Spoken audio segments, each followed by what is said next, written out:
Hello friends, मैं आपका दोस्त रितेश अपने एमपीपीएससी नोट्स इन हिंदी चैनल में आप सभी का स्वागत करता हूं। तो फ्रेंड्स, आज के वीडियो में हम डिस्कस करने वाले हैं न्यायिक समीक्षा, न्यायिक सक्रियता और जनहित याचिका के बारे में, जो कि हमारे भारतीय संविधान में ये तीनों वर्ड्स कई बार यूज में देखने को मिलते हैं कि कोर्ट के द्वारा, सुप्रीम कोर्ट के द्वारा इन सभी चीज़ों का या फिर हाई कोर्ट के द्वारा इन चीज़ों का यूज में लिया जाता है। तो वही हम देखेंगे इस वीडियो में कि डिटेल में इसके बारे में कि ये क्या होता है और इसका यूज कब किया जाता है। तो सबसे पहले देख लेते हैं न्यायिक समीक्षा के बारे में। जुडिशियल रिव्यू यानी कि न्यायिक समीक्षा का अर्थ क्या है? तो न्यायिक समीक्षा विधायी अधिनियमों तथा कार्यपालिका आदेशों की संवैधानिकता की जांच की न्यायपालिका की शक्ति है, जो केंद्र और राज्य सरकारों पर लागू होती है, और परीक्षणों उपरांत यदि पाया गया कि उनसे संविधान का उल्लंघन होता है तो उन्हें अवैध, असंवैधानिक तथा अमान्य घोषित किया जा सकता है और सरकार उन्हें लागू नहीं कर सकती। यानी कि न्यायिक समीक्षा क्या होती है कि यदि सरकार के द्वारा, केंद्र सरकार के द्वारा या फिर राज्य सरकारों के द्वारा कोई भी ऐसे कानून बनाए जाते हैं जो कि संविधान के अकॉर्डिंग गलत है, जो संविधान की को ध्यान में रखकर नहीं बनाए गए हैं, तो क्या होता है कि कोर्ट के द्वारा, सुप्रीम कोर्ट या हाई कोर्टों के द्वारा क्या होता है कि उस कानून का पहले देखा जाता, चाहे समीक्षा की जाती है कि क्या वह कानून जो है सही है संविधान के अकॉर्डिंग या नहीं। संविधान के अकॉर्डिंग यदि वह कानून नहीं बनाया गया है तो क्या किया जाता है, कोर्ट के द्वारा, सुप्रीम कोर्ट हो या फिर हाई कोर्ट हो, उसके द्वारा वह कानून जो है क्या किया जाता है, समाप्त कर दिया जाता है, असंवैधानिक या अमान्य घोषित कर दिया जाता है, और उसके पश्चात वो सरकारों के द्वारा वो कानून जो है लागू नहीं किया जा सकता है। ठीक है, तो न्यायिक समीक्षा का अर्थ इस प्रकार से है। और इसके बाद जो है, सर्वोच्च न्यायालय ने विभिन्न मुकदमों में न्यायिक समीक्षा की शक्ति का उपयोग किया है। यानी कि सर्वोच्च न्यायालय जो है कई मामलों में न्यायिक समीक्षा यानी कि जुडिशियल रिव्यू की शक्ति का उपयोग कर चुकी है, जिनमें से उदाहरण के लिए गोलकनाथ मामला जो कि 1967 में आया था, और फिर बैंक राष्ट्रीयकरण मामला जो कि 1970 में आया, और प्रीवियर्स उन्मूलन मामला 1971 में, और केशवानंद भारती मामला जो कि 1973 में आया था। इन सभी मामलों में जो है सर्वोच्च न्यायालय के द्वारा न्यायिक समीक्षा की शक्ति का उपयोग किया गया था। यानी कि सरकार के द्वारा जो भी कानून बनाए गए थे उसमें ये चेक किया गया था, इस बात की समीक्षा की गई थी कि क्या ये जो कानून बनाए गए हैं वो संविधान को ध्यान में रखते हुए या सही तरीके से ही बनाए गए हैं या नहीं। ठीक है, तो इस प्रकार से जो है न्यायिक समीक्षा का उपयोग सर्वोच्च न्यायालय के द्वारा किया गया था इन प्रमुख मामलों में। इसके बाद न्यायिक समीक्षा का महत्व क्या है? तो न्यायिक समीक्षा निम्नलिखित कारणों से जरूरी है। किन किन कारणों से न्यायिक समीक्षा जरूरी है? पहला तो है संविधान की सर्वोच्चता के सिद्धांत को बनाए रखने के लिए। यानी कि जो संविधान है वही सर्वोच्च है, उससे ऊंची कोई भी सरकार या कोई भी राज्य सरकार या फिर केंद्र सरकार नहीं है। संविधान ही सर्वोच्च है, उसकी सर्वोच्चता को बनाए रखने के लिए न्यायिक समीक्षा का यूज किया जाता है। क्योंकि कई बार देखा जाता है कि केंद्र की सरकार हो चाहे फिर राज्य की सरकारें कई बार ऐसे कानूनों को भी बना देती हैं जो कि संविधान के अकॉर्डिंग ठीक ठीक नहीं होते हैं, जिससे क्या होता है कि सुप्रीम कोर्ट के द्वारा उन कानूनों को समीक्षा की जाती है, और यदि वह सही नहीं पाए गए तो उन्हें रद्द कर दिया जाता है। और वहाँ पर संविधान को ही सर्वोच्च बताया जाता है कि संविधान से ऊंचा कुछ नहीं हो सकता, कोई भी कानून नहीं हो सकता है। ठीक है, तो इसलिए संविधान को ध्यान में रख कर ही कानून बनाए जा सकते हैं। और अगला खा क्या है? संघीय संतुलन, यानी केंद्र व राज्यों के बीच संतुलन बनाए रखने के लिए भी जो है न्यायिक समीक्षा की जरूरत होती है। और अगला है नागरिकों के मूल अधिकारों की रक्षा के लिए भी जो है न्यायिक समीक्षा बहुत जरूरी है। क्योंकि कई बार क्या होता है कि ऐसे कानून भी सरकारें बना देती हैं जो कि मूल अधिकारों का जो है नागरिक है उनके मूल अधिकारों का हनन करते हैं, जिससे क्या होता है कि सुप्रीम कोर्ट उन कानूनों की समीक्षा करती है, और यदि वे मूल अधिकारों का हनन करते हुए पाए गए तो क्या होता है कि उन कानूनों को सुप्रीम कोर्ट के द्वारा अमान्य घोषित कर दिया जाता है। ठीक है, इसके बाद है न्यायिक समीक्षा का विषय क्षेत्र। किसी विधायी अधिनियम अथवा कार्यपालिकी आदेश की संवैधानिक वैधता को सर्वोच्च न्यायालय या फिर उच्च न्यायालय में निम्न तीन आधारों पर चुनौती दी जा सकती है। यानी कि किसी जो कानून को किस तीन आधार पर चुनौती दी जा सकती है न्यायिक समीक्षा के लिए? तो यह मौलिक अधिकारों का यदि उल्लंघन करता है, कोई भी कानून जो बनाया गया है यदि वह मौलिक अधिकारों का उल्लंघन करता है तब तो उसे चुनौती दी जा सकती है। और अगला क्या है, यह एक उस प्राधिकारी की सक्षमता से बाहर का है जिसने इसे बनाया है। मतलब कि कई बार क्या होता है कि कई राज्य सरकारें भी ऐसे ऐसे कानून बना देती हैं जो कि वो कानून राज्य सरकार के क्षेत्र अधिकार से में नहीं आते हैं, यानी कि वो ऐसे कानून बना देती हैं राज्य सरकारें जो कि केंद्र के द्वारा बनाए जाने चाहिए, लेकिन उसे राज्य सरकारों के द्वारा बनाए जा रहे हैं। तो ऐसी कंडीशन में भी न्यायिक समीक्षा के लिए जो है क्या किया जा सकता है, कोर्ट में अपील की जा सकती है। और इसके बाद अगला क्या है, गा नंबर, तो यह संवैधानिक प्रावधानों के प्रतिकूल है, यानी कि कोई भी कानून, ऐसा कानून जो कि संविधानों के अकॉर्डिंग नहीं है, उसके खिलाफ है, उसकी पालन नहीं करता है, तो उस कंडीशन में भी जो है न्यायिक समीक्षा की बात जो है या फिर अपील कोर्ट में की जा सकती है। ठीक है, अब इसके बाद आगे देखते हैं कि आगे क्या है। तो अगला है न्यायिक सक्रियता, यानी कि जुडिशियल एक्टिविज्म। ये क्या है, तो न्यायिक सक्रियता का क्या अर्थ होता है, तो न्यायिक सक्रियता का आशय नागरिकों के अधिकारों के संरक्षण के लिए तथा समाज में न्याय को बढ़ावा देने के लिए न्यायपालिका द्वारा आगे बढ़कर भूमिका लेने से है। और दूसरे शब्दों में इसका अर्थ है न्यायपालिका द्वारा सरकार के अन्य दो अंगों विधायिका और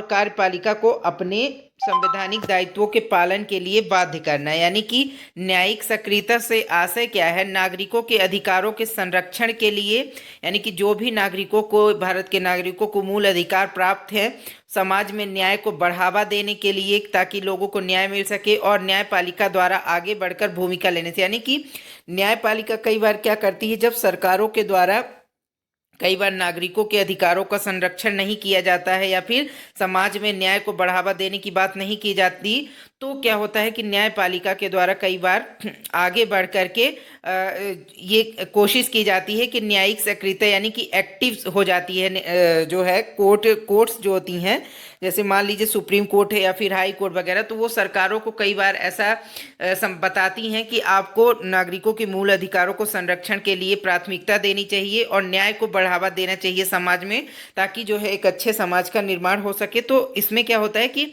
जो कोर्ट्स होती हैं तो वो एक्टिव रूप से भूमिका निभाती हैं वहां पर।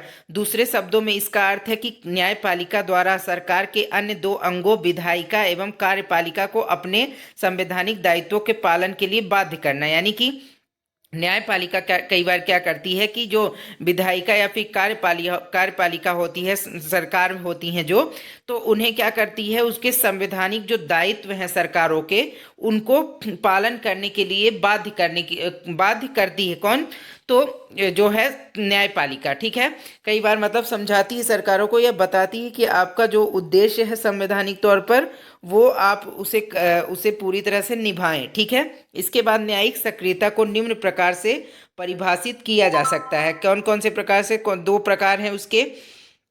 तो सबसे पहले देखते हैं, न्यायिक सक्रियता न्यायपालिका का वह चलन है जिसमें व्यक्तिगत अधिकारों को ऐसे निर्णयों द्वारा संरक्षित या विस्तारित किया जाता है जो कि पूर्व नियमों या परिपाटियों से अलग हटकर होते हैं अथवा वांछित या करनी संवैधानिक या विधायी इरादे से स्वतंत्र अथवा इसके विरुद्ध हों।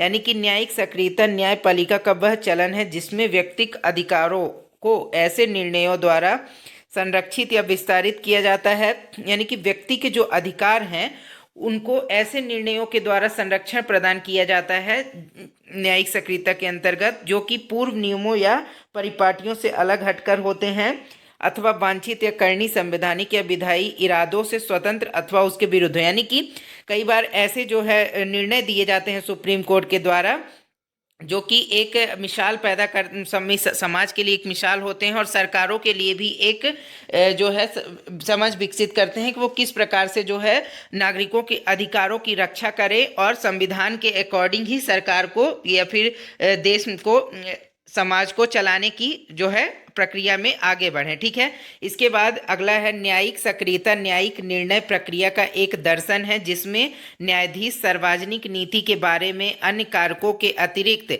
अपने निजी विचारों को भी अपने न्याय निर्णय में आने देते हैं।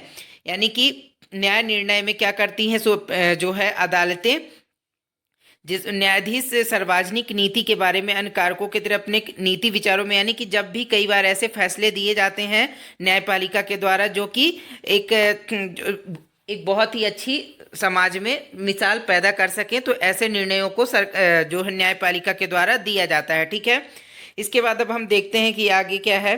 तो अगला है जनहित याचिका। जनहित याचिका क्या है? तो जनहित याचिका की अवधारणा की उत्पत्ति जो है उत्पत्ति एवं विकास अमेरिका में 1960 के दशक में हुई। ठीक है, और भारत में जनहित याचिका या PIL सर्वोच्च अदालत की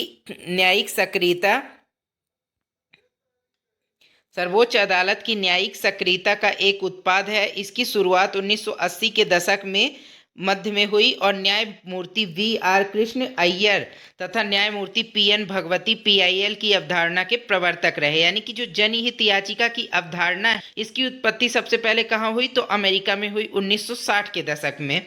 ठीक है, और भारत में जनहित याचिका या सर्वोच्च न्यायालय की न्यायिक सक्रियता का एक उत्पाद है।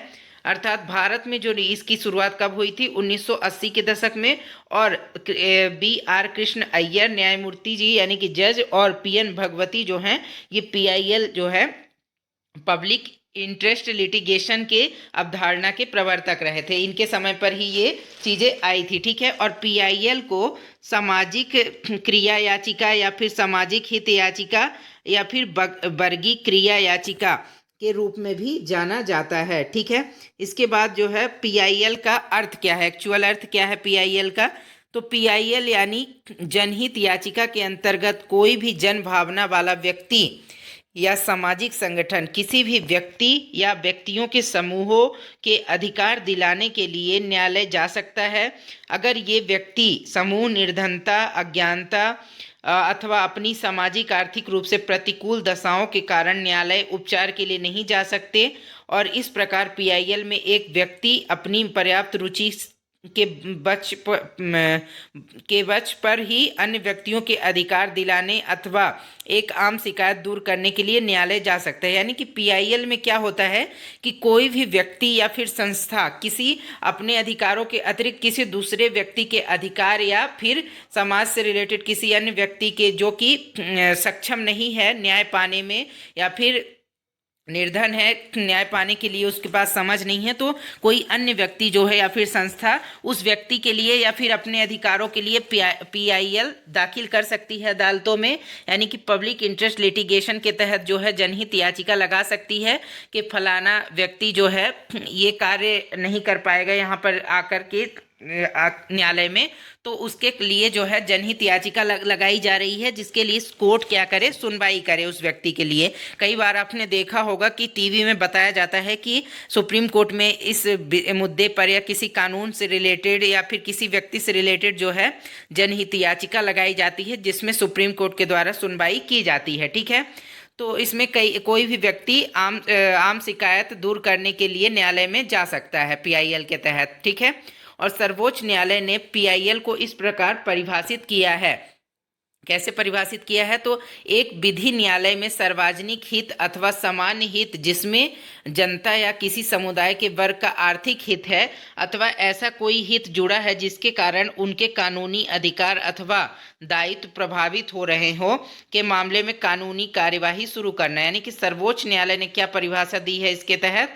तो कोई ऐसा व्यक्ति जिसके हित जुड़े हों किसी चीज़ से, कानूनी अधिकार से, या उसके कोई भी जो अधिकार हैं या फिर कानूनी अधिकार हैं, तो उससे रिलेटेड यदि उसके क्षति हो रही है या फिर उसके कानूनी अधिकार जो है दबाए जा रहे हैं, ठीक है, तो ऐसी कंडीशन में क्या कर सकता है वह व्यक्ति?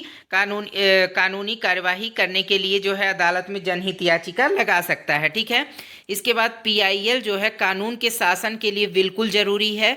इससे न्याय के मुद्दे को आगे बढ़ाया जा सकता है तथा संवैधानिक उद्देश्यों की प्राप्ति की गति को तीव्र किया जा सकता है। और दूसरे शब्दों में PIL के वास्तविक उद्देश्य हैं, यानी कि PIL जो है कानून के शासन के लिए बहुत ज़रूरी है, क्योंकि कई बार जो है सरकारों के द्वारा कई बार गलत चीज़ों का गलत कानून बना दिए जाते हैं, या फिर जनता को परेशान करने के लिए या फिर उनके अधिकारों को जो है दबाने की कोशिश की जाती है। तो ऐसी कंडीशन में पीआईएल के माध्यम से कोई भी व्यक्ति या फिर संस्था जो है कोर्ट में केस जो है जनहित याचिका लगा सकती है, जिसके मामले में फिर कोर्ट क्या करता है, सुनवाई करता है। तो ठीक है, और इसके बाद दूसरे शब्दों में पीआईएल के जो वास्तविक उद्देश्य क्या क्या हैं तो वो देखते हैं। तो कानून के शासन की रक्षा करना पहला तो उद्देश्य यही है कि इसके माध्यम से कानून का शासन की रक्षा करने के लिए ये होता है। और अगला है सामाजिक आर्थिक रूप से कमजोर वर्गों की न्याय तक प्रभावकारी पहुंच बनाने के लिए भी पीआईएल का यूज किया जा सकता है, ताकि कमजोर वर्ग के लोगों को भी न्याय दिलाया जा सके। और अगला है मौलिक अधिकारों का सार्थक रूप में प्राप्त करना, यानी कि जो मौलिक अधिकार हैं लोगों के, नागरिकों के, उनको सही ढंग से प्राप्त करने के लिए भी पीआईएल जो है लगाई जाती है। क्योंकि कई बार मौलिक अधिकारों को दबाने की कोशिश सरकारों के द्वारा की जाती है, जिससे क्या होता है कि सुप्रीम कोर्ट के द्वारा उन अधिकारों की रक्षा की जाती है। ठीक है, इसके बाद पीआईएल की विशेषताएं क्या क्या हैं। तो पीआईएल जो है कानूनी सहायता आंदोलन का रणनीतिक अंग है, और इसका आशय है गरीब जनता तक न्याय को सुलभ बनाना, जो कि मानवता के क्रम दृष्टव्य हिस्से का प्रतिनिधित्व करती है। यानी कि जो जनता गरीब है उनके जो है उनके लिए भी न्याय को सुलभ बनाना इसका एक प्रमुख विशेषता है पीआईएल की। और अगला है पीआईएल एक भिन्न प्रकार का वाद है सामान्य पारंपरिक वाद के मुकाबले, जिसमें दो याचिकाकर्ता पक्षों के बीच किसी बात पर विवाद होता है और एक पक्ष दूसरे पक्ष के खिलाफ सहायता का दावा करता है और दूसरा पक्ष ऐसी किसी सहायता का विरोध करता है। मतलब कि पीआईएल भिन्न प्रकार का वाद, यानी कि जब कई बार क्या होता है कि किसी दो पक्ष में किसी बात को विवाद हो गया होता है, तो एक पक्ष जो है दूसरे पक्ष के खिलाफ सहायता का दावा करता है। यानी कि कई बार जब दो याचिकाकर्ता पक्षों के बीच, मान लीजिए कोई व्यक्ति, दो व्यक्ति जो है याचिकाकर्ता किसी ने लगाई हुई है कोर्ट में अलग अलग एक ही विवाद या मुद्दे पर, तो एक व्यक्ति क्या करता है दूसरे के खिलाफ वहां पर बात करता है। तो पीआईएल के माध्यम से अदालतें क्या करती हैं, कोशिश करती हैं कि मुद्दे को अच्छी तरह से समझा जाए और उसे सॉल्व किया जाए। ठीक है, इसके बाद देखते हैं अगला, पीआईएल में पारंपरिक विवाद समाधान प्रक्रिया से अलग व्यक्तित्व अधिकारों का न्याय निर्णय नहीं होता। ठीक है, इसके बाद अगला है सामान्य वाद की तरह पीआईएल न्यायालय में किसी एक व्यक्ति के अन्य व्यक्ति के खिलाफ अपने अधिकार का दावा और उसे लागू करने के लिए दाखिल नहीं किया जाता है, बल्कि इसका आशय सार्वजनिक हित को आगे बढ़ाने तथा रक्षा करना होता है। यानी कि पीआईएल जो है क्या होता है कि व्यक्ति के खिलाफ अपने अधिकार का दावा करने और उसे लागू करने के लिए दाखिल नहीं किया जा सकता है। यानी कि इसका जो महत्वपूर्ण रूप से उपयोग किसके लिए किया जाता है, सार्वजनिक हित में। ठीक है, जो समाज के हित के लिए कोई भी कार्य होता है तो उसमें जो है पीआईएल का या जनहित याचिका जो है सुप्रीम कोर्ट में या फिर हाई कोर्ट में लगाई जा सकती है। ठीक है, इसके बाद है क्या है कि पीआईएल में जन आघात का निवारण करने, सार्वजनिक कर्तव्य का प्रवर्तन करने, सामाजिक सामूहिक विस्तृत अधिकारों एवं हितों अथवा सार्वजनिक या जनहित के रक्षण के लिए वाद दाखिल किया जाता है। यानी कि जनहित याचिका दाखिल की जाती है सामूहिक या सभी के अधिकारों हितों के लिए। ठीक है, इसके बाद देखते हैं कि लोक अदालत। लोक अदालत क्या है, तो लोक अदालत में लोगों को शीघ्र एवं सस्ता न्याय उपलब्ध कराने का सशक्त माध्यम एवं विवादों को आपसी समझौतों के माध्यम से सुलझाने के लिए एक वैकल्पिक मंच है क्या, लोक अदालत। लोक अदालत के आदेश अवार्ड का फल पक्षकार तुरंत पाते हैं, पक्षकारों के मध्य विवाद तुरंत समाप्त हो जाता है। यानी कि जो लोक अदालत है क्या होता है कि न्याय को उस अच्छे सस्ता और शीघ्र न्याय उपलब्ध कराने के लिए, यानी कि तुरंत विवादों को निपटारे करने के लिए ऐसे वैकल्पिक मंच के रूप में लोक अदालत का यूज किया जाता है। और यहाँ पर जो लोक अदालत के आदेश जो हैं पक्षकार को जो है तुरंत वहाँ पर फैसले मिल जाते हैं और पक्षकारों के मध्य कई बार मतलब जो है विवाद भी सुलझ जाते हैं। ठीक है, यदि किसी मुद्दे पर विवाद है तो लोक अदालत के माध्यम से कई जो है छोटे मोटे विवाद जो वहाँ पे सुलझा दिए जाते हैं जल्दी ही। और इसके उद्देश्य जो है, इसके अंतर्गत विधिक सेवा प्राधिकरण का गठन करके समाज के कमजोर वर्गों को जो कि आर्थिक या अन्य निर्योग्यता के कारण न्याय प्राप्त करने से वंचित रहते हैं, उनको निशुल्क विधिक सेवा उपलब्ध कराना तथा न्यायालय में लंबित मामलों को सुलह समझौते द्वारा निस्तारण करने के लिए लोक अदालतों का आयोजन करना है। यानी कि निशुल्क विधिक सहायता या सेवा उपलब्ध कराई जाती है इसके माध्यम से। और जो लंबित मामले हैं कोर्ट में, कई ऐसे मामले हैं जो कि छोटे छोटे मामले ही होते हैं लेकिन कोर्ट में कई बार लंबित रह जाते हैं कई केस होने की वजह से, तो ऐसे जो मामलों को, लंबित मामलों को लोक अदालतों के माध्यम से कई बार सुलझा दिया जाता है, उनका निस्तारण कर दिया जाता है। तो फ्रेंड्स, आज के वीडियो में इतना ही। आज हमने डिस्कस किया न्यायिक सक्रियता क्या है, न्यायिक समीक्षा क्या है और जनहित याचिका क्या है, लोक अदालत क्या है। तो इन सभी के बारे में हमने इस वीडियो में डिटेल में डिस्कस किया। तो आई होप कि नोट्स तैयार करने में आपको काफ़ी हेल्पफुल होगा ये वीडियो। तो फ्रेंड्स, आज के वीडियो में इतना ही। अब मिलेंगे नेक्स्ट वीडियो में न्यू टॉपिक के साथ। तो फ्रेंड्स, आज के लिए इतना ही। Bye bye.